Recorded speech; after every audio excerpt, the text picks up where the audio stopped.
began to travel a short distance on the train, and yes, I enjoyed the change. There was no break in employment, and the necessary income, which I had to have.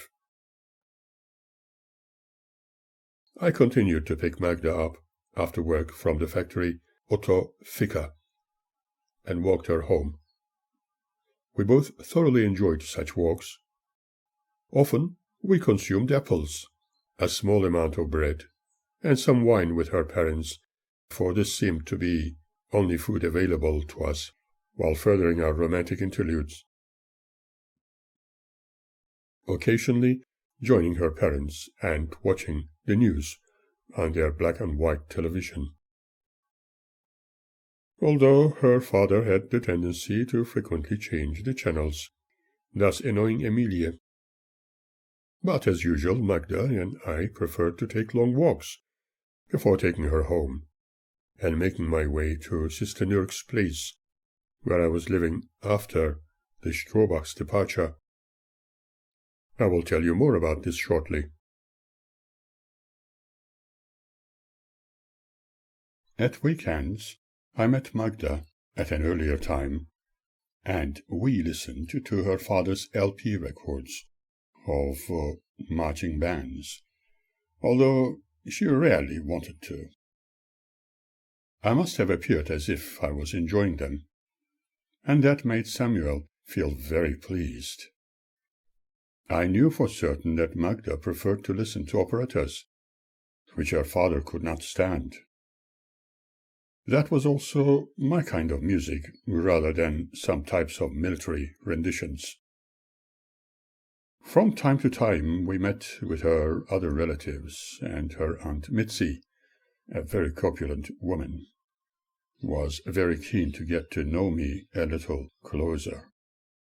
Probably I was seen as a possible candidate, as a kind friend, which she did not have previously. Her partner did not seem to worry about it. They were all known to be folkloric Germans, seemingly originating from different recesses of Europe. The entire family may have originated from where Magda was born, the city of many cathedrals. But I had no desire to discover anything about them, for I was more interested in getting to know Magda.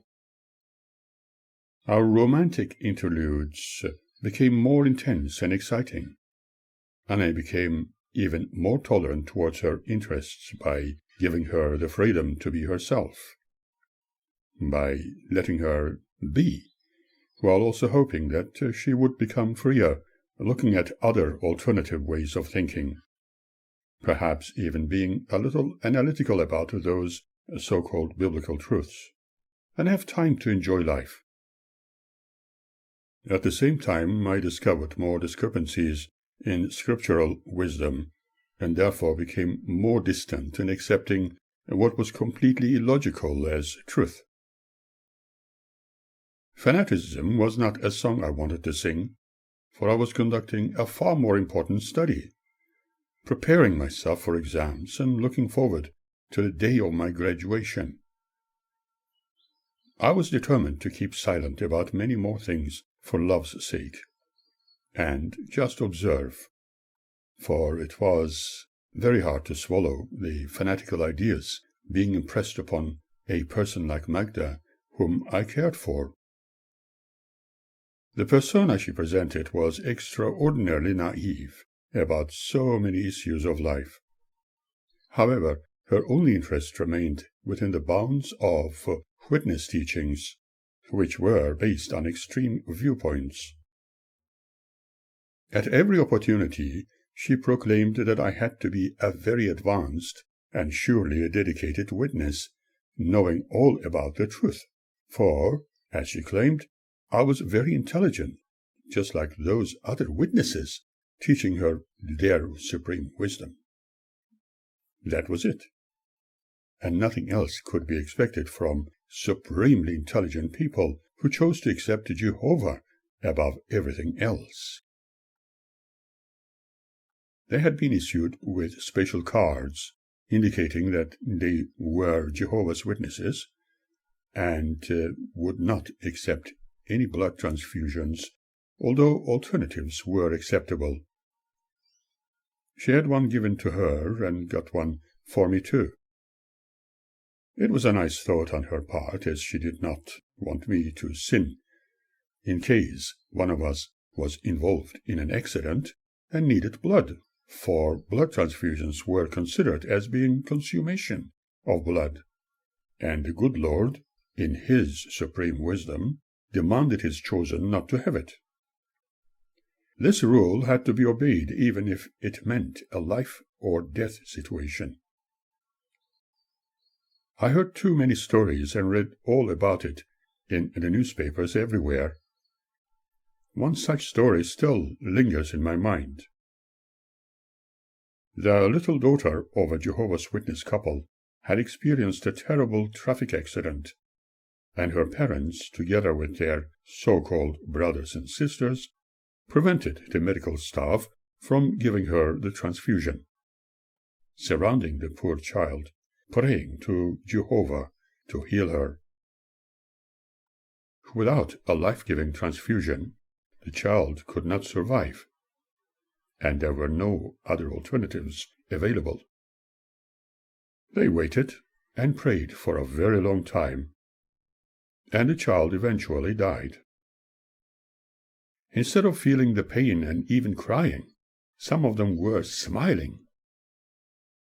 They all declared that Jehovah must have loved the child so much that he had taken the little baby.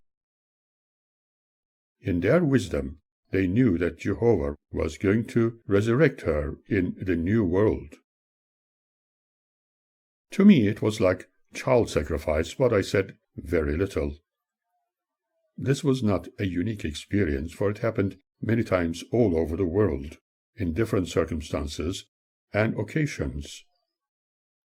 Consequently, many fathers, brothers, sisters, sons, daughters, and mothers have suffered the same. I thanked Magda as I took that card she offered me, and it was conveniently put away. This card was also issued in my name. She forever asked me if I had taken my all-important card with me whenever we went anywhere. I had a number of friends adhering to this faith.